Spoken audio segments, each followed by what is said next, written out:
Hey Greek, how you doing today? Hey, good man. All right. How's Arizona treating you? I don't know it was supposed to treat me at all. I mean, yeah. I'm thereabouts near Tucson, actually smack in the middle of it. And yeah, it's a dry heat, right? It's a dry heat. It's not so bad. We have a very wet heat. I'm in a very boggy region here in New Brunswick. So Ah, yeah. Okay. Jersey? Yeah. yeah, it's just a few Yeah. hours from Maine, and Yeah.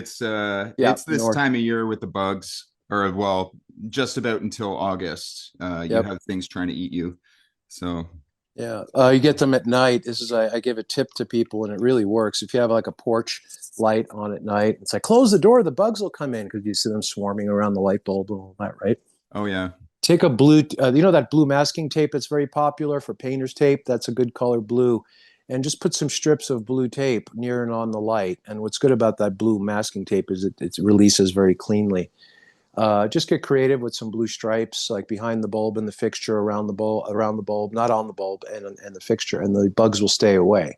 Really? Okay. Mm-hmm.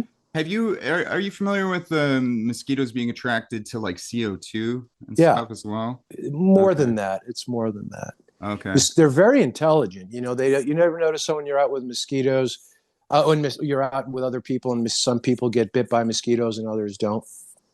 Yeah. That the mosquito has a way to discern the density of someone's skin, and Ah, it knows its ability to put its needle through, and it doesn't want to break its needle. So people who eat a lot of sweets, I didn't say sugar, but sweets, oils, typical processed food will get more right of a attack from mosquitoes. It's not the mosquito's fault. It's just looking for the most suitable victim, right? right. That Yeah. is so fascinating because that reminds me of something from the Tao Te Ching actually about how like if you're really with the Tao or whatever, like you're really like radiant and glorious, like wild animals won't attack, like there's nowhere for death to enter in, essentially. So it's like mosquitoes are kind of like a micro version of that if you are Yeah, there's like robust. almost like a constant assessment going on of all those things, right? Yeah. Yeah, by everybody everywhere at every level. Mm-hmm. Yeah. Kind of even going up into the celestial realms, but we won't go there at this No, point here. I don't think we can go there. There's quite a bit of stuff. I've always said like since the inception of the internet, even its heyday, what was around 2010, 2013, uh, there was a lot of crazy, quote unquote, conspiratorial stuff, far out fetched ideas, and all that. And I've been telling people since then, you can find the most far fetched ideas, concepts, theories, or whatever. And the real reality is even crazier than that. So I'm not saying gobble up all the internet stuff, but the internet is really interesting on being able, it's faster than print was to put out crazy notions. And the crazier it is, and the more offbeat or off from what people consider to be real, sorry to say, it's closer to reality, the real reality. So, Yes, I tend to agree very much so. So this is actually the maiden voyage of my personal podcast, or if you want to call it. I'm huh, calling it Arkham's Razor. okay. Arkham's Razor, as in like the Lovecraftian thing. Mm-hmm. Not very much into Lovecraft, but I know of Lovecraft, Yeah, but Arkham. I'm not like an acolyte or anything like that, but I find him so fascinating. Yeah. Like on the aesthetic level, like there's something there that's speaking to he is there's things that don't add up in his kind of personal story that give some indications that this is one of those if you want to call him like another Aldous Huxley or George Orwell, where it's almost like a disclosure ish. Maybe There's beyond. Aldous Huxley was self-admitted, so George Orwell was self-admitted. They were commissioned, so to say, to write those things. right. Right. And I tell this to people, and it's actually written by them in one of the original publications of Orwell stuff. He says, I was told to write these things, right? By who he doesn't mention. Where the first fellow you mentioned, Lovecraft, is more of a personally tormented person that, by the way, anyone who has a feeling that they were sent here to this realm by accident or doesn't belong here will be personally tormented anyway, right? It's kind of like eternally missing your bus, right? You can't get out of this bus station. Hmm. So I think that's where, for me, the appreciation comes in. And again, it couldn't have been any stranger, especially at the time period when he wrote those things, which were strange times and are very much a mirror of our times right now. Yeah. Yeah. There's he's definitely tapping into some very primordial archetypes, I guess you could say. And like yeah, Mm-hmm. kind of like there's kind of like a it's like a dark modernity of J.R.R. Tolkien's Mm-hmm. universe or something maybe because he's got all Yeah. these different like human human hybrids and like the old gods as they were Cthulhu, like almost like a Leviathan type Yeah. thing. Yeah. Well, Yeah, there's a lot of interpretation that has gone into many directions and created new like egregores and new things. But many of these things existed in theme in the past, right? From days bygone, right? The theme was there, but right. not necessarily exactly a Cthulhu, but something like that, perhaps. Yeah. Yeah, yeah, absolutely. But back to more of the celestial realm. I wanted to ask you something because so I'm not one to just endlessly toot horns and whatnot, but encountering your work or your discussions, there's the Rated Y podcast, O'Kelly and the Greek, they're Yeah, called. Italian the Greek, and it's behind a shitty paywall, so we don't get in trouble. Yeah. Right. Yeah, which is definitely wise. And then there's the God Speak and the Greek Speak podcast. And Yep.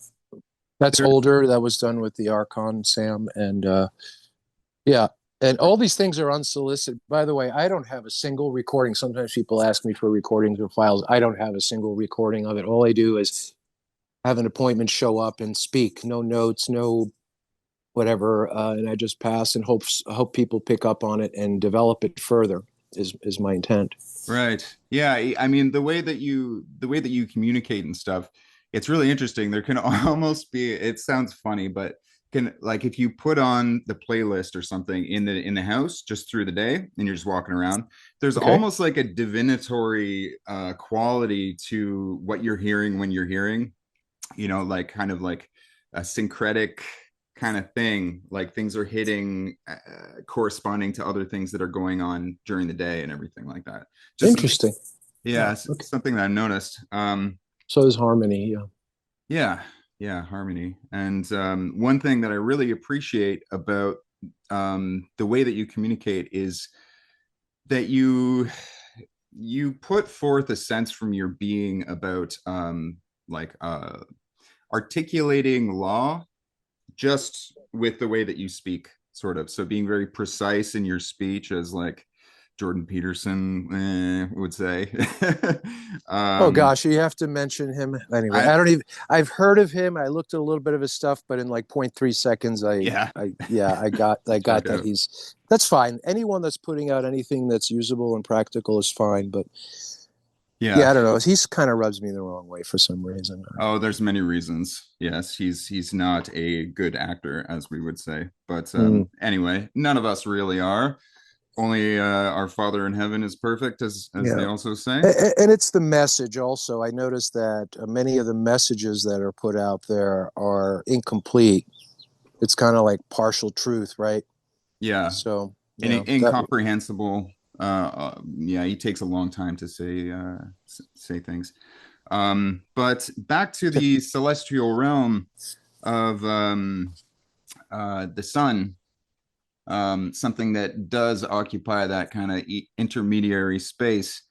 One thing, there's a few things that I have not heard really discussed, and I feel like that they bear out or they need some comprehension about. So I wanted to ask you, uh, do you think that the sun like interacts with the world in a different way depending on it on where it is? And yes. Uh-huh. the second part is the cycles of the sun. So we had I don't want to harp on coronavirus like endlessly. It can be way too easy to do that, but they definitely were indicating that 2020 was the time for this to go down, and Yeah. there's a shift that everybody is kind of been noticing, not everybody, but a lot of people have been noticing about the temperature, the concentration, the effect of the sun. So I don't know Sure. if you can. Well, in the ancient Holy Writ, it says the heat of the sun affects everything on the earth, right? And it's paraphrasing a biblical quote, let's say. I'm going to have to harken back in terms of starting off with this, the known science of it, that the perception of the sun is purely atmospheric, our atmosphere. That's why when you see the sun, for example, rising or setting in the first or 12th hour, it looks very large and not as hot. But at noontime, it seems much smaller and hotter because it's cutting through less atmosphere, right?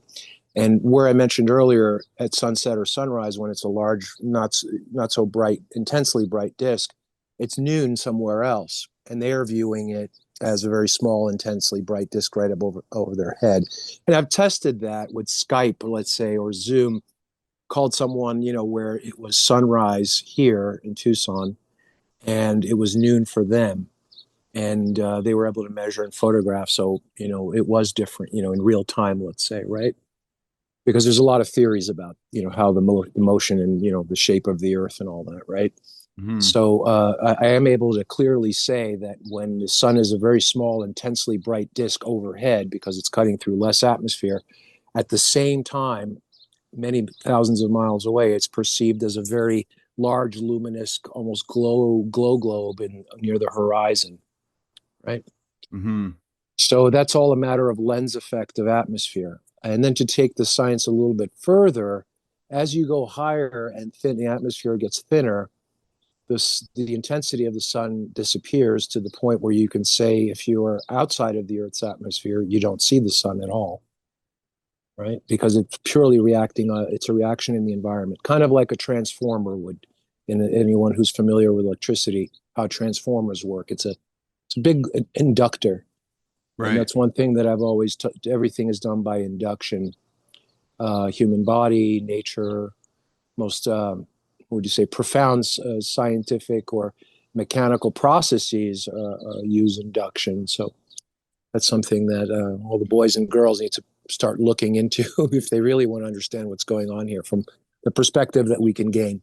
Right. Yeah, that is a huge subject of induction and kind of the body as and really all matter as that essential polarity with that kind of, I don't know if you would call it an ion in the middle, that is kind of, I believe that's what the Freemasonic logo kind of ultimately represents, is this generative glorious ion or something in the Yeah. middle. Well, And that's hydrogen usually, like a form of hydrogen, like one, the element one, right? Maybe they usually typically like a single hydrogen atom would be called an ion. okay. So it's both material and non-material. Everything is hydrogen. You know how they say we're carbon based? We're not. We're hydrogen based. Right. So two hydrogens make helium, three make lithium, so on and so forth, right? The Okay. thing is, how do you get them to stick together and stay together or separate? And the more you understand that, and it has nothing to do with water, by the way. And yeah, that's a lot of my researches and things that I've been engaging in later, not to progress state or condition of anything, but just because I like to dabble in those things. By the way, just like Victor Schauberger or Tesla, if you make something and you say it's to make the world a better place, you will be starving and living on a park bench and your life will be in danger. Never say to make the world a better place. Right. That's not a great idea. Yeah. No, not supposed to be. The world is kind of like this might be a little off topic, but this is just the mindset that I have. Someone builds a carnival, and in the carnival, one of the features is a house of horrors. And you show up and you say, "Oh, this house of horrors is terrible with all this peeling paint and blood all over the walls and all this stuff. Let's paint it and spruce it up." No, we can't do that because it's a house of horrors, right? It's supposed to be that way, right? You see, the analogy there, it works for here. There is what you see is what you get, and that's it. And combine that with within our reach of history from, let's say, the 20th century. It was a completely stalled century because everything that could have been known was known by the late 1890s. Everything. Uh, And 20th century was completely stalled. This century is completely stalled also. When I say stalled, I mean just like stalling something, just stopping it, inhibiting it, any progress. And this is Yeah. what you've got. Yeah, this is all you're going to get. You're not going to get jetpacks or time machines or hotels on the moon or miracle med beds or any, none of that, No. ever, ever, ever, ever, ever, ever. Yeah, Right. this is Yeah. what you see is what you get. Yeah. Yeah. You get a floor, yeah, a house made of petrochemicals and an iPhone, basically, and everything. Yeah, because of the darkness, beware those that are of darkness, Right. and that just didn't mean dimming, the lack of light. Years ago, when societies were enriched and, let's say, in good form and in harmony with their environment, uh, notice I say nature because everything is nature. They Hmm. all of the things that they used for industry, materials, food, whatever, was produced in the light. So, for example, their minerals, mining was all surface minerals mostly, gathered that were drenched in sunlight. Their materials were wood, animal products, plant based, all things grown in the light. So later on, it developed where the society philosophically and, let's say, spiritually went into darkness. All of the materials and everything within your current environment is garnered from petroleum, which is produced in the dark. And in other words, I dare anyone in any situation, especially if they're listening to this, to show me within arm's reach something that has not been affected by a petrochemical. Right. You cannot It's find it. It's and yeah. petroleum. Now, when anyone who puts plastic out in the sun knows that car paint and all that stuff fades. The light destroys the dark. Things that are produced in the dark. Petroleum has to be produced in darkness. So when you hear about beware of those in darkness, it's their products and their dependency on things developed in the dark, just like dark philosophies are developed in dark thoughts. So you're completely coded in it. One of the things covered in it. One of the things I've always mentioned is if you brought someone here from 2,000 years ago, they would adapt within a day or so, but they would never get over why we spread this tar and asphalt on all the roads, right? That would be like a freaky thing to them, right? Right. The asphalt So, thing you've brought up a number of yeah, which times. It is, would which be like is, bringing yeah, hell to the surface, like on yes, very much. purpose. Yeah. Yeah, and for all your environmentalists, with the water toxification, where all the billions of gallons of water that run on the roads full of one of the most toxic environmental things is asphalt. So you'll get a fine from the EPA if you spill something on the ground, but they've got millions of square miles of asphalt draining rainwater full of dioxins and Right. seriously just yeah, altering things. Yeah, very Yeah. hypocritical hypocrisy. Yeah. Oh, I mean, what is it? You never know a drunk type of person before you meet a sober one. And I was very late waking up during COVID, basically, just realizing how lawless and baseless and how everybody just locks in at a certain point. And then you just, as your kind of one of your mantras is sort of like establish your food, shelter, and clothing, like Mm-hmm. good versions of each one of those things. And during that process, you will learn everything that you need to know about how like a Right. lawful world is. And I adore that because it brings it right down into the most essential principles for living life. Um, Mm-hmm. Food, yeah, clothing, shelter would be the order of importance. right. Because you can do right as right Oh, you need the least amount of time with food. You go a little longer without clothing, and you go a little longer without shelter. And right, that's why when people seek wealth, they end up, well, I want to. Oh, if I have a lot of wealth, I'm going to, of course, uh, buy an expensive restaurant so I get all my meals for free. I'm going to get real expensive, right, best, finest clothes, and I'm going to live in the biggest mansion, right? Right. So food, clothing, shelter, and to get all those things is quite the challenge, right? So, yeah. And I mean, try getting like a new pure linen shirt or something these days. You go to the store and you're paying hundreds of dollars or something, but if you go to the thrift store, especially if you go to a wealthy town, you go to thrift stores in yeah, wealthy towns, it is an absolute gold mine. You get cashmere, you get linen, you get yep, pure cotton, you get all kinds of amazing Yep, So it's yeah. exactly. I do that, and you have to do it around the like December, January. The reason why is these old people, wealthy, retired, or whatever, they have nothing else to do but walk the malls. They have programs where they actually open the malls very early so these elderly folks can go for walks. Yeah. And what they do is that they go to Dillard's and places, whatever, Nordstrom's, and they buy stuff and they never wear it. They go home, put it in their closet. So now they die, usually around the Christmas holidays, is the highest death rate for them. And the family comes in and they do an estate sale. They don't want any of the clothing, so they donate it to a thrift shop. And I've got a closet full of shirts from Nordstrom and Brooks Brothers with tags on them that I Right. got for $3. Yeah. $250 jackets I got for $10 with tags on them still. Yeah, but Yeah. I do the bulk of it. You go to a thrift store that's near what I call a golden ghetto, you know, a wealthy neighborhood. Yeah, yeah. Oh We yeah, have one yeah. here in Tucson, and this, yeah, and you do most of your buying.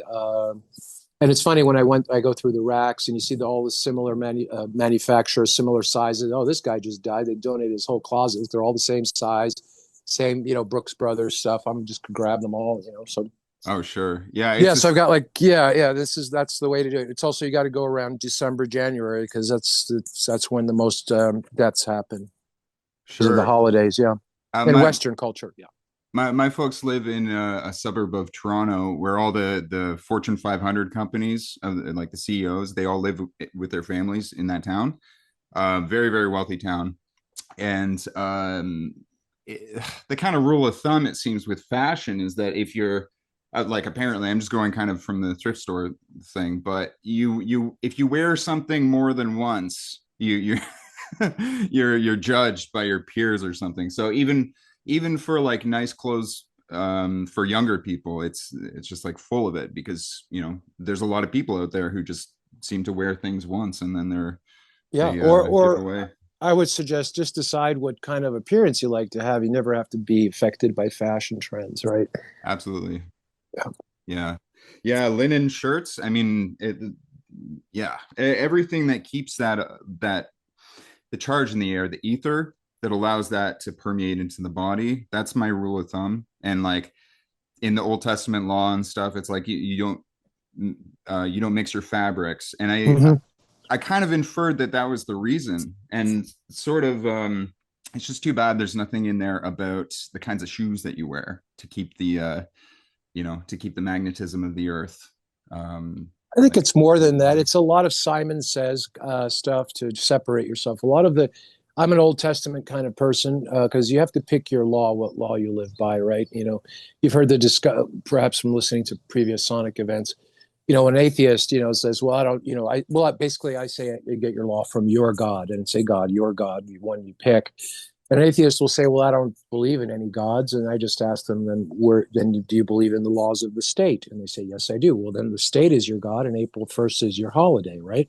right. So, and Yeah. so you're going to pick your laws from an authority and you pick your authority. It's all by contract. It's all voluntary. Even if you read in Exodus, Deuteronomy, whatever, if you volunteer, right? If you agree to these terms, right? So Right. And nothing is really forced. I I listened to number 18 of your Rated Y podcast yesterday. I believe it was on that one. And you were talking about like very intentional fractal geometric patterns in corporate logos acting as sigils Yeah, and them very important.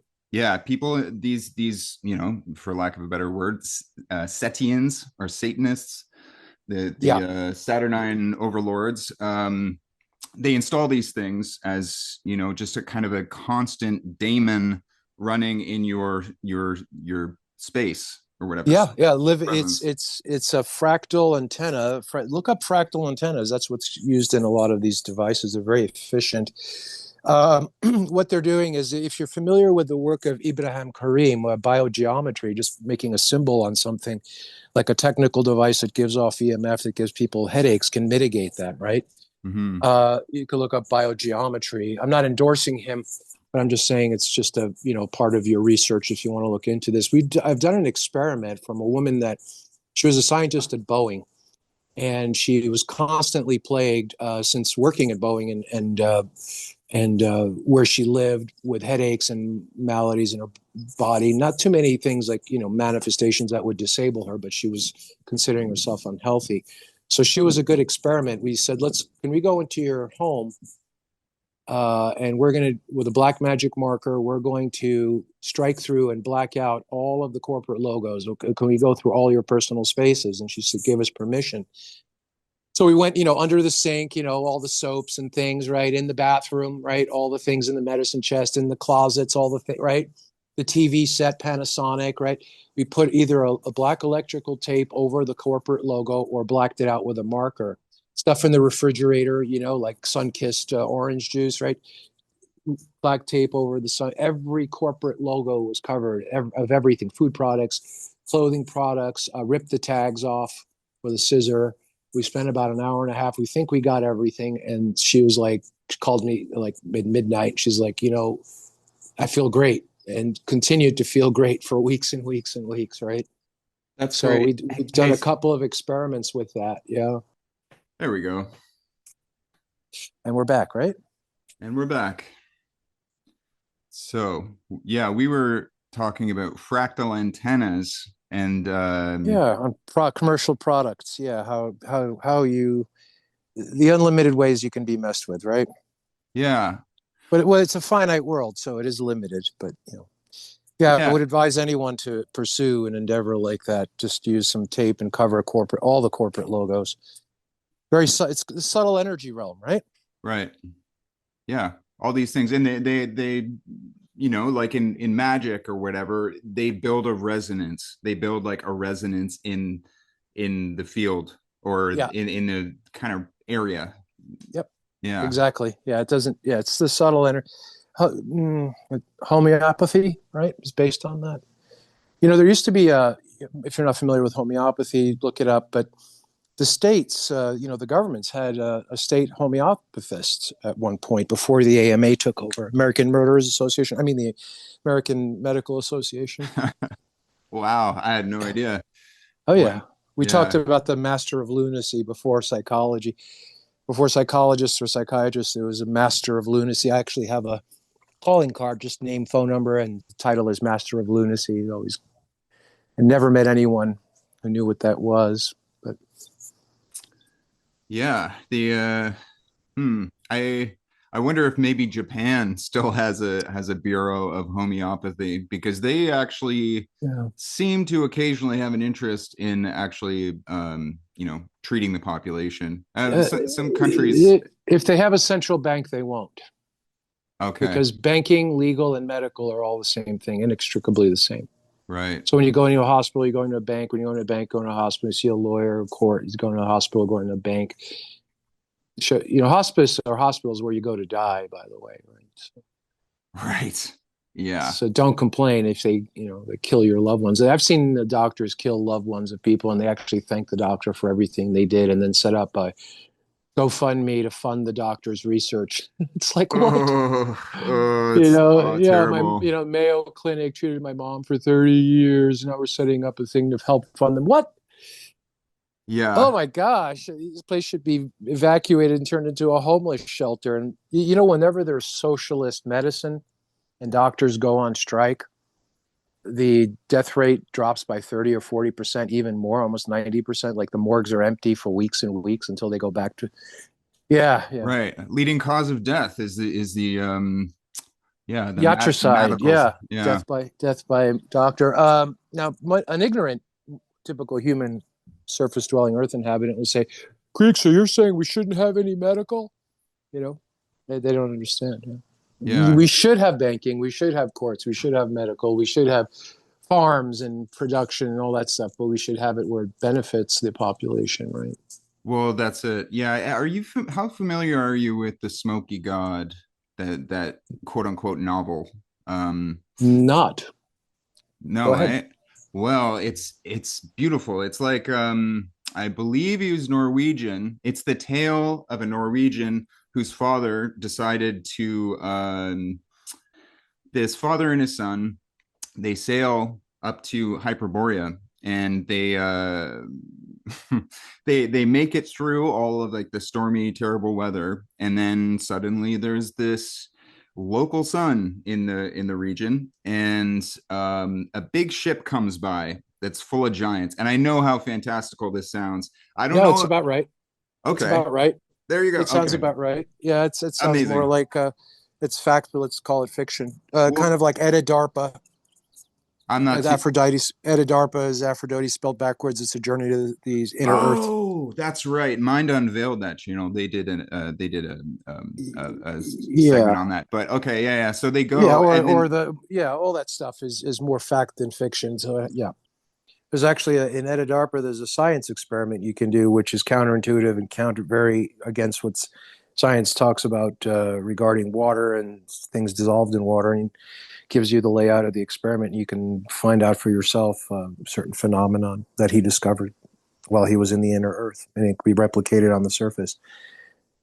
Yeah, there's well, here's the thing. Let's say we get into some real crazy stuff, right? That works, and we want to publish it. The publishers will say, "Well, we'll let you publish it as fiction, but we won't let you publish it as fact," right? right. So, look, when I first came to Tucson, for example, I was a big library freak, and I came to a public library here, and I walked in, and there was no one around, and I just started walking through, and one of the librarians rushed out, and she's like, "Oh, hi, uh, you're new. It's first time here?" I said, "Yeah, I just wanted to look around, first time in Tucson and all that." And she goes, "Okay, well, everything on this side is fact. Everything on this side is fiction. Everything here is nonfiction." I looked at her. I said, "Baby, it's all fiction in here." Because I looked around. I looked around, and everything was done in like college textbook style. They didn't have any old books or right. So the college textbooks, all the fakery. I mean, talk about fake stuff. College textbooks. Oh my gosh! But it had that college textbook feel. I was like, it's all fiction. I'm out of here. Never went back. Local libraries. Wow, and they just get worse and worse too, eh? Until we get to Yeah, but they have to accommodate the people. Like I've always said, right. if let's say real education was brought in, no one would go because no one know what language they were speaking, even though it was English, Yeah. right? Like if you like all the professionals, doctors, lawyers, people that work in the courts, so people that advise, these professionals that people look up to, like you're not well, you need to go see a doctor. Oh, you have a legal problem, you need to see an attorney. Oh, this, right. All those people don't know anything either because if they, what the public is immersed in is so fictional and so backward that you can't have them go to a doctor or a lawyer, an attorney. They're not lawyers, they're attorneys or judges or whatever, accountants or consultants that know what's going on because they wouldn't be able to communicate. So the professionals in your society, all of them, even the government and all that, don't know anything about anything in order to be able to communicate with a public that doesn't know anything about anything. So the Right. whole thing is one big joke. It's like a joke that writes itself every day, right? Yeah. So the one would be probably doing better going through fiction first, Mm-hmm. right? Like there's certain things like in medical, absolutely positively, with very little exception, there's no one that knows on this planet in the public that knows how the human body works. Like the heart is not a pump. It's physically impossible. We've even run it through those FIA computers, finite analysis computers that design bridges and things on, and you put in 2,400 miles of blood vessels, 50% solids at 98.6 degrees, and the average diameter of the conduit is 2/3 of a millimeter, 2,400 miles. You need a 120 horsepower pump, and it'll only go about 200 miles before you get cavitation. Not the Right. 2,400 miles. You need a 120 horsepower pump, right? Minimum. Yeah, for the blood to be, it's actually a brake. It's a braking mechanism. The blood is actually pumped by the or moved by the capillaries. When there's an exchange between the capillary and the cell, there's a little pulsation, and the heart acts like a brake. That's why when a heart attack happens, it's kind of like driving an old car with drum brakes in the rain. You hit the brakes, and the car's not stopping. It actually feels like it just went a little quicker for a moment, right? So everything, there's a biological vacuum. There's no absorption of anything. If you look at a cross section of lung tissue, skin tissue, intestinal, the GI tract, gastrointestinal tract, you'll see all these hydrophobic layers. Nothing goes through there. If you were to have any nutrition go through any of the layers of any of the organs, you would die of septicemia very quickly. The food Right. is de-energized, right? So I speak this now. There's not one medical person that has countered what I've said, Right. but they say that they cannot acknowledge that. So all of it is so there now there I said there's no medical people understand how the body works with little exception. The exception is people that study to go into the medical field have certain discoveries. It's called SOP standard, and then they run into SOP standard operating procedure, and they're like, uh-oh, this is nothing like advertised. I got to get the hell out of here, right? And they have Yeah. between 2 weeks and 2 years, they have to change their profession. That's the exception. The same thing with attorneys. It has nothing to do with law. As a matter of fact, if you're an attorney and you studied law, you will be charged with Rule 11 and be disbarred, disciplinary action. I'm serious. There's not an attorney that knows any law. Now, do you have Or some? the cops or the judges. Oh, Well, wow, maybe the none of them. judges and the prosecutors, like, because They they're liable, right, to they are be. warned. The paramount law is private contract. Like no law will be made to get in the way of private contracts. So that's what they're constantly analyzing. But they don't understand law and they don't know any law. They just know where their boundaries are. Accountants don't know anything about money or finance. Zero. None of them do. Right. There are some specially trained, let's say, doctors, attorneys, and accountants, but I'm talking about the ones that will deal with the public. Like after 9/11, it's an unwritten rule that anyone dealing with the public does not know the truth. Because during 9/11, like right after, actually, you remember there were certain people in that 9/11 commission that were interviewed by CNN, and they were like, yeah, the missile that hit the Pentagon, excuse me. Oh, no, I meant the plane that hit the Pentagon, right? So no one is read in right now. No one in the public eye, meaning like a professional or politician, is read in on anything. As a matter of fact, if you exhibit that you know what really is going on, you're not allowed to deal with the public at all, at all. Oh, right. So there Absolutely. there are people, for example, in the military, special forces that understand the biological vacuum. They have stuff. All of your medical stuff comes from the military, by the way.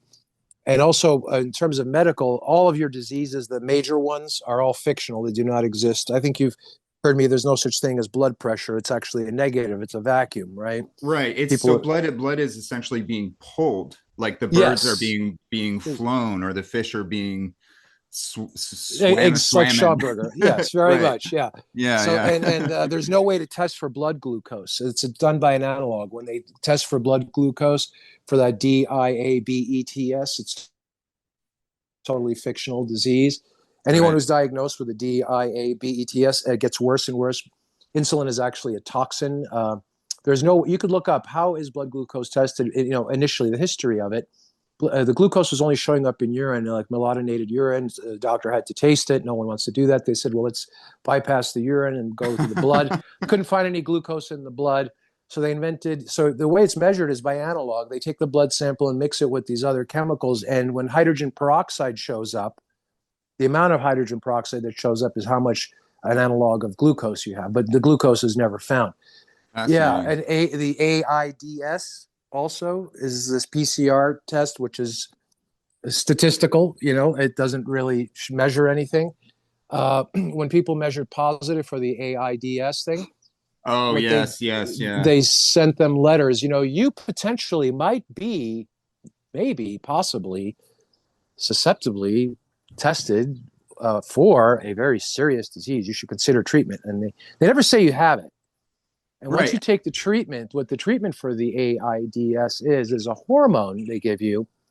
And that hormone naturally exists when a cell replaces itself and it grows back through like apoptosis. When a cell, cells are replaced, and when they grow back, they release this little hormone. So what they're giving the people as a remedy for the AIDS is this hormone. And when they take this, it tells the body that the cells that have fallen off have already grown back, and they Right. start to wither away and wither away, and you get that very demographic-looking AIDS patient look. But no one, I assure you, no one that has been ensuingly positively testing for that has not taken the treatment is still alive and doing just fine. Only the people who fell for the propaganda for the treatment. And this is insidious because they're Right. killing millions of people That's one of the with most, it. I mean, there's always a more horrifying thing to learn, but to learning about the AZT thing, and you are the person who articulated it, for my understanding, on what the actual mechanism is. So Yeah, we've there's heard that several. it's the, Yeah, yeah, the AZT people were busted. There's several other things. Yeah, and I've confronted people that do treatment on that. I said, well, we just give it to them very gradually. They never denied what I was saying. The other right, thing is with the vax, right? yeah, I think you've heard maybe the story. There was they had these tables out and they're vaxing people, and I was with someone who was quote unquote anti-vaxxer, yelling at the nurses and all that, and they were laughing back, saying, "Oh, you want to get people killed by getting sick? You're a nutcase. You have no scientific proof. No scientific proof of all that." And they laughed him out, and I went up to the nurse. I said, "Okay, let's try this approach. Okay, well, before you administer the vaccine, have you taken into account the gender, the body weight, and the blood type, and even the race of who you're giving this to?" And they're like, "Oh shit!" And they packed up and left yeah, because the original vaccine studies, you have to understand there's body weight factor, there's a blood type factor, and the gender and race. There's such a thing called as racial medical racism. Like for example, if you know an anesthesiologist, he'll give you an example. I have two people that are coming in for an appendectomy, and they both have to be put under sedated for the procedure. I have a 300-pound black man, and I have a 90-pound white woman with red hair and freckles. Do you know the amount of anesthesia required for the 90-pound white woman with red hair and freckles will kill the 300-pound melanated man? right. Yeah, Right? is that to do with the like the mitochondria or the blood vessels or whatever? I understand that white people have more blood It's a vessels, more big it's a mitochondria. it's a big long story. Just like there's various these Cooley's anemia, sickle cell anemia, based on what's called race, melanated, non-melanated, Asian. Like for example, Prozac. When they started putting it out in Korea, people were dying from it. You can't sell Prozac. You can't give Prozac to Korea and Japan and whatever. They had to reformulate it. It was deadly to them, right? So this is not discussed. I have not really gone into it as much as the other things that I've mentioned, which I've Right. studied exhaustively. Because initially, when I realized they were running basically a death camp. By the way, when you look at all historic death camps, there, if you look at the official paperwork of the death camp, they were all headed off by what? Doctors. Mm-hmm. All of the death camps that you read about through history, the official head of that death camp was always a doctor. And there's always an attorney signing off, right? And yeah, yeah. So and it has to be voluntary. Yeah. So yeah, so this is when I started realizing that the entire planet is being by these people that are actually being thanked. It's this is not like I said earlier. I was sent here by accident. I don't know who sent me here, but when I find out who it is, I'm going to kick them in the nuts or the vagina or whatever they have for sending me here. And yeah, so look, and I know this. I've established this very well. I'm not going to act like I belong here, right? That would be foolish. So I don't really have anything invested here. So like I tell people, if they want to go into harmony and turn, earth into heaven, go ahead, go have at it. I want nothing to do with it. If they want to start killing, everyone wants to kill each other, go have at it. I want nothing to do with it. Either way, it Well, doesn't matter to me. Yeah. I don't know. Personally, I think that we all, there's this, I don't know if it's like an administered thing. I tend to think of reincarnation, and you can totally push back and offer your counter on this, but I feel like there's a magnetism to our spirit that is Yeah. disembodied, and But it's reincarnation, sorry, needs to be viewed at more holistically. Like, if there is reincarnation, then by definition, you are now in the afterlife. Get it? right. Yeah. Right. So now the afterlife goes away because you're in the afterlife if you were already here before, and you have all these other issues. But there is perhaps a fractional transference, like parallel worlds. The Greeks said there's 12 Mm, of you, and you're one, and the other 11 are experiencing things different than you. So when things are bad for you, it's good for them, and vice versa. So you should always appreciate whatever is going on, because even though you're having a shithole experience here, that means that your other counterparts are actually having a great time. And when you're having a great time, feel sorry for them that are having. You see, there's like a limited seesaw kind of thing happening. right. I'm a That's big Yeah, according to the covenant that I live by, there's not much mention about that, but there is an afterlife, and it's a physical one. But it doesn't mean I can't cognitively explore the idea that there's transference, right? In other Mm-hmm. words, like, and if the way I view reincarnation, so I kind of stepped on you on this, sorry, but is that if you were to die now and be reincarnated, you wouldn't go into the future, you'd go back into ancient Rome, this nonlinear time thing, Mm. right? And Yeah. then there's a strong Buddhist tradition. It's not a religion, Buddhist traditions, where you have the Bardo and the 40 days, and people come back, and children remember things from. Like personally, I could tell you if I were to suscept myself to such a thought that I'm being reincarnated, I can say I know I was shot in the head during the Vietnam War, and I came back a few months later. I was born, and around 10 years old, my buddies came and visited me, right? Like they knew. And I've never Mm. talked about this before. I have very strong feelings when I listen to that Vietnam era music. I just want to cry, like Creedence Clearwater Revival, and Janis Joplin or Jefferson Airplane. It's like it just shakes me to the core, and I get these flashes, right? But Wow. it doesn't mean because I'm getting that input that it's true. Right. But I just shared that I do have very strong input, and I do remember around 1975, I was around 10 years old, and some men came over. They seemed to be neighborhood people that had just finished like their second tour, and they were talking to me like I was out there with them. Remember when we were doing this and this and that? And I was like, yeah, I guess so. Wow. Yeah, so that in other words, one someone can have very strong empathy, feeling, even memory of coming back immediately, right? Being born again here. But I don't see it as a form of validation. Sure. Yeah, we can take everything with a grain of salt, even, any kind of I've heard you speak before about the quote unquote guides, these like or like Sure, channeling, divination, these things, they're not necessarily for our benefit, even if they, appear as such. If you get any kind of syncretistic indications or whatever, it's like you can take something under advisement without accepting it and sure. following through. Yeah. You can entertain it, but you have to realize that because we're in a physical state as we are, we're very unique. So not being for our benefit is true mostly. Even if you read a lot of the ancient writs, these gods are not your friends. They could strike down their own people at any time, and they do. Mm-hmm. Uh, so because we're in such a unique physical, in other words, we need the physical body for our spirit to be animated, our mind to be animated, right? Like proof of that is like you knock someone out with a head trauma and they're unconscious, right? They're unconscious, right? So consciousness relies on the body's functions at this point. So we're so unique in that way that guides and non-physical beings, how could they do anything really for our benefit, right? Because we're in a completely different realm, right? Mm-hmm. It's like saying I'm going to go benefit the fish. They're in a completely different realm, right? So, by the way, fish do drink water, and they don't know they're in water either. That's the crazy part. So, Right. anyway, Yeah, it's very interesting. So I kind of conceptualize it like all of these matters of theology is that like we are capacitors sort of in a way. So it's like maybe we level up based on our capacitance because we can see like everywhere the way this like satanic society and world is run and set up.